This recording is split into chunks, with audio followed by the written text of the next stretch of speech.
ఇప్పుడు నన్ను మరి ఉమ్మడి మహబూబ్నగర్ జిల్లాకి కోఆర్డినేటర్గా మన అధ్యక్షుల వారు వేయటం జరిగింది. అక్కడ 21 మున్సిపాలిటీ కానీ కార్పొరేషన్ ఒకటి, మిగతా మున్సిపాలిటీస్ ఉండడం జరిగింది. అయితే 19 మాటలోనే మాత్రమే ఈరోజు ఎలక్షన్స్ జరగబోతున్నాయి. రెండిట్లో మాత్రం కొన్ని 2-3 నెలల తర్వాత జరుగుతాయి. ఈ 19 మున్సిపాలిటీస్లో అంతా పర్యటించడం జరిగింది. అక్కడ మీటింగ్లు కూడా పెట్టడం జరిగింది. అక్కడ చాలామంది కూడా మరి వెళ్ళిన చోట ప్రతి చోట కూడా మరి పార్టీలో కొత్తగా జాయిన్ అవ్వడం జరిగింది. అట్లాగే చాలామంది మరి కౌన్సిలర్స్ గాను కార్పొరేటర్స్ కానీ పోటీ చేస్తారని చెప్పి రావడం కూడా జరిగింది. అప్లికేషన్స్ కూడా ఇవ్వడం జరిగింది. ఉమ్మడి మహబూబ్నగర్ జిల్లాలో అంత ఊహించని మార్పు ఉందని చెప్పి మేము కూడా ఊహించలేదు. చాలా వరకు అక్కడ గ్రామాల్లో కూడా మరి జనసేన పార్టీ మీద, మన అధ్యక్షుల వారి మీద అభిమానంతో వారికి అక్కడ చేసే పరిపాలన కూడా చూస్తూ ఉన్నారు. కాబట్టి సోషల్ మీడియా ద్వారా చూస్తున్నారు. ఆ అభిమానంతో చాలామంది కూడా పార్టీలోకి రావడానికి సిద్ధపడుతున్నారు. అట్లాగే కార్పొరేటర్స్ గాను కౌన్సిలర్స్ కూడా పోటీ చేస్తామని చెప్పి అనేక మంది ముందుకు రావడం జరుగుతుంది. మరి నిన్న కూడా మరి జోగులాంబ గద్వాల జిల్లాలో అయితే, నారాయణపేట జిల్లాలో అయితేనేమి, అట్లాగే మహబూబ్నగర్ జిల్లాలో అయితేనేమి, అట్లా నాగర్ జిల్లా, ఇలా అన్ని జిల్లాల్లో కూడా అన్ని జిల్లాల్లో ఉన్న మున్సిపాలిటీస్లో అన్నింటిలో కూడా తిరగడం జరిగింది. అన్ని చోట్ల కూడా మీటింగ్ పెట్టడం జరిగింది. అక్కడ చాలామంది కూడా వందల కొద్ది జాయిన్ అవ్వడం జరిగింది ప్రతి చోట కూడా. మరి అంత అనూహ్యమైన మార్పు ఉన్నది. రాబోయే రోజుల్లో జనసేన పార్టీ ఇక్కడ చాలా బలంగా మరి పాతుకుపోవడం జరుగుతుంది. రాబోయే రోజుల్లో కూడా 2028 ఎలక్షన్స్లో ఖచ్చితంగా మనం ఇక్కడ ప్రభుత్వంలో భాగస్వామ్యం తీరుతామని చెప్పి ఆ నమ్మకం ఇప్పుడు మా అందరికీ కూడా కలుగుతుంది. నాతో పాటు మిగతా జిల్లాల్లో కూడా కోఆర్డినేటర్స్ కింద నిరంతరం పనిచేయడం జరుగుతూ ఉంది. ఈరోజు మరి అన్ని చోట్ల కూడా ఇప్పటికీ దాదాపు 500 నుంచి 1000 అప్లికేషన్ లోపల మరి కౌన్సిలర్స్ గాను కార్పొరేటర్గా పోటీ చేస్తామని చెప్పి అప్లికేషన్ కూడా రావడం జరిగింది. మరి ఫస్ట్ అసలు కనీసం 10% అన్న పోటీ చేద్దామని చెప్పి ప్రయత్నంలో సాగితే ఈరోజు 30% వరకు మాకు అప్లికేషన్ రావడం జరిగింది. కాబట్టి అనూహ్యమైన మార్పు మరి జనసేన పార్టీలో రావడం జరిగింది. ఖచ్చితంగా జనసేన పార్టీ ఇక్కడ బలోపేతం కాబోతుందని చెప్పి ఈ సందర్భంగా మీకు తెలియజేస్తూ, అట్లాగే మీ ద్వారా ప్రజలకు కూడా తెలియజేసేది ఏంటంటే, యువతరానికి మంచి అవకాశం ఇది. ఎలక్షన్స్లో పోటీ చేయడానికి సామాజిక సేవ చేయాలనే దృక్పథంతో ఉన్న వాళ్ళ యువత ఖచ్చితంగా మరి జనసేన పార్టీలో చేరి మరి ఈ ఎన్నికల్లో పోటీ చేస్తారని చెప్పి ఆశిస్తూ, ప్రతి ఒక్కరు కూడా అవకాశం కల్పించడానికి మా నాయకులు మరి ఈ యువతని ఎప్పుడైతే సమాజ సేవ కోసం మన సమాజంలో, తెలంగాణ సమాజంలో తీసుకొచ్చి చక్కగా నిబద్ధతతో పనిచేస్తూ మంచి పరిపాలన ఇచ్చే విధంగా మరి తయారు చేయాలన్న కోరికతో మరి యువతని అనేక మందిని ఈరోజు జాయిన్ చేసుకోవడం జరిగింది. ఖచ్చితంగా రాబోయే రోజుల్లో ప్రభుత్వంలో భాగస్వామ్యం తీరుతామని చెప్పేసి ఇల్లు చోట్ల ప్రతి మీటింగ్లో కూడా యువత అంత ఆవేశంగా మాట్లాడడం జరుగుతుంది. కాబట్టి ఖచ్చితంగా రాబోయే రోజుల్లో మనం ఇక్కడ మున్సిపాలిటీస్లో శంకారామం ఇవ్వడం జరిగింది. మన అధ్యక్షుల వారు మున్సిపల్ పోల్స్ శంకారామం, ఆ శంకారామాన్ని ప్రతిస్పందించి ఖచ్చితంగా ప్రతి మున్సిపాలిటీలో మరి జనసేన పార్టీ బోణి కొట్టబోతుందని చెప్పి మరి ఎంతో నమ్మకంతో మీకు తెలియజేస్తున్నాను. మీరు మీ ద్వారా ప్రజలకు కూడా అందరికీ తెలియజేయాల్సిందిగా కోరుతున్నాను. ధన్యవాదాలు.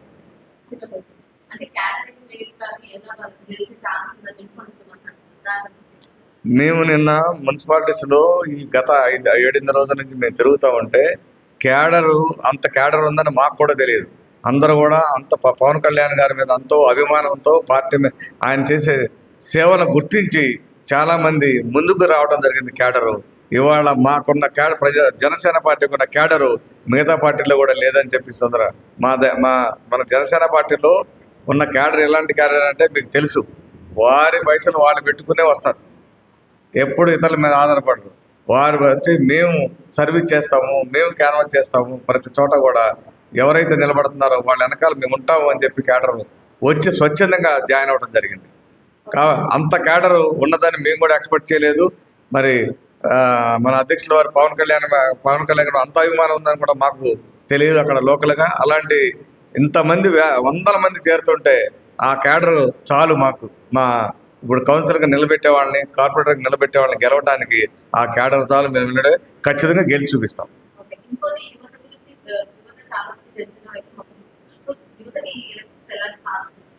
ఖచ్చితంగా వాళ్ళకి అక్కడ పోటీ చేస్తామని చెప్పి వచ్చిన యువతకి వారి శక్తి సామర్థ్యాలు చూసి అట్లాగే అక్కడ లోకల్గా అక్కడ సమస్యల పట్ల ఎవరైతే స్పందిస్తూ అక్కడున్న ప్రజలతో మమేకమయ్యి ముందు ఎవరైతే ఉంటున్నారో వాళ్ళకే అవకాశం ఇచ్చి అక్కడ ఖచ్చితంగా వాళ్ళ కౌన్సిలర్ గాను కార్పొరేటర్ గాను గెలిపించడం జరుగుతుంది. మీకు ఆల్రెడీ ఆంధ్రప్రదేశ్లో మన జనసేన పార్టీ అధ్యక్షుల వారు అక్కడ పరిపాలన చూస్తున్నారు. పంచాయతీరాజ్ శాఖ తీసుకుని అక్కడ పంచాయతీలన్నీ కూడా కళకళలాడుతూ దాదాపు 80 సంవత్సరాల నుంచి అక్కడ రోడ్లు కరెంటు లేని గ్రామాలు, ఆదివాసీ గ్రామాలు కానీ అట్లా గిరిజన గ్రామాలు కానీ చాలా ఉన్నాయి. అలాంటి గ్రామాలకు రోడ్లు కరెంటు కూడా ఇవ్వడం జరిగింది ఈ రోజున. అట్లాగే మరి మీరు గత ప్రభుత్వంలో అక్కడ మరి ఎంత దారుణంగా ఉన్నాయో విలేజెస్ మీకు తెలుసు గ్రామాలు. అలాంటి గ్రామాలు వాళ్ళ కళకళలాడుతున్నాయంటే పవన్ కళ్యాణ్ గారు తెలుసు.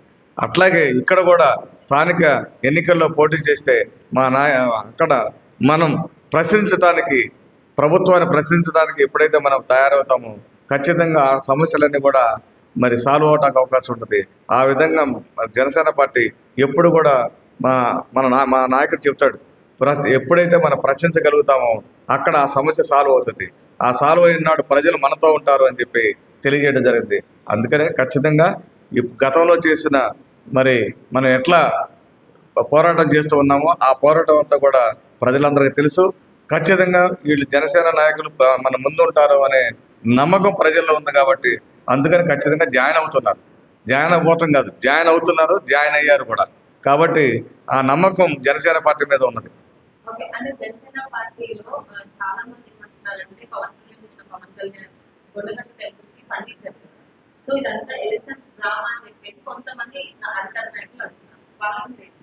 యాక్చువల్గా మేము కొండగట్టు అక్కడ టీటీడీ నుంచి అక్కడ మరి సముదాయం ఏది అక్కడ గృహ సముదాయం కడదామని అనుకున్నప్పుడు ఇక్కడ ఎలక్షన్లో పోటీ చేద్దామని చెప్పి మా నాయకుడి గారు లేదు.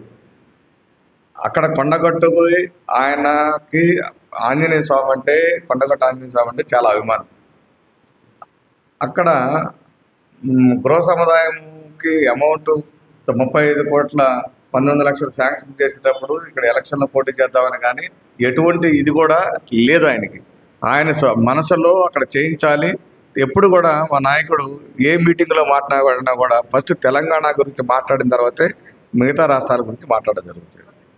ఆ సందర్భంగానే కొండగట్టుకి ఆయన ఫస్ట్ నుంచి కూడా వారాహి వాహనం అక్కడ పూజ చేసి స్టార్ట్ అయినప్పటి నుంచి కూడా అక్కడ మరి ఆయన కొండగట్టు ఆంజనేయ స్వామి అంటే అభిమానం కాబట్టి అక్కడ శాంక్షన్ చేయించి ఆయన శంకుస్థాపన చేయడం. ఆ సందర్భంగా మేమంతా కూడా ఇక్కడ అప్పటికే పంచాయతీ ఎలక్షన్స్ జరగడం జరిగింది. పంచాయతీ ఎలక్షన్స్లో వార్డు మెంబర్స్ గాను పంచాయతీ ప్రెసిడెంట్గా గెలిపించిన వాళ్ళకి మరి వాళ్ళందరినీ కూడా అక్కడ ఆయనతో సన్మానం చేయించడం జరిగింది. వాళ్ళందరినీ కూడా సన్మానం చేయించి అట్లా కార్యకర్తల మీటింగ్ జరగడం జరిగిన తర్వాత మేమంతా ఇక్కడ ఉన్న నాయకులంతా కూడా మరి మనకు సంబంధం లేకుండానే వాళ్ళు స్వచ్ఛందంగా మన కార్యకర్తలు నిలబడి మరి జనసేన పార్టీ పేరు చెప్పుకొని గెలవడం జరిగింది. కాబట్టి మనం ఇక్కడ ఉన్నాము బలంగా, మీరు నమ్మండి అని చెప్పి మా నాయకుడికి ఇక్కడ ఉన్న రాష్ట్ర నాయకుడు అంతా కూడా రిక్వెస్ట్ చేసి మున్సిపల్ ఎలక్షన్లో కూడా పోటీ చేస్తే బాగుంటుంది, యువతకి మంచి సామాజిక స్ఫూర్తి తెచ్చి యువతను కూడా రాజకీయాల్లో తీసుకొచ్చి మరి రాష్ట్రాన్ని మంచి అభివృద్ధి చేయడానికి ఉపయోగపడుతుందని చెప్పి మేమంతా కూడా మీటింగ్ పెట్టుకుని ఆయన రిక్వెస్ట్ చేస్తే గోహెడ్ అని చెప్పడం జరిగింది. గోహెడ్ అని చెప్పుకున్న తర్వాత మేము ఈ కార్యక్రమాలను చేస్తున్నాం. కాబట్టి కొండగట్టుకి అక్కడ ఫండ్ ఇవ్వడంలో రాజకీయ కోణం ఎటువంటిది లేదు. ఆ దృక్పథం ఆయనకు ఉండదు. అవసరమైతే మీరు చూశారు ఆంధ్రప్రదేశ్లో ఆయన పర్సనల్ అమౌంట్ చాలా వాటికి డొనేషన్ ఇవ్వడం జరిగింది. కాబట్టి రాజకీయ దృక్పథంతో ఎప్పుడు ఆయన చేయరు. అట్లాంటి ఆ విధానం కూడా లేదు ఆయన.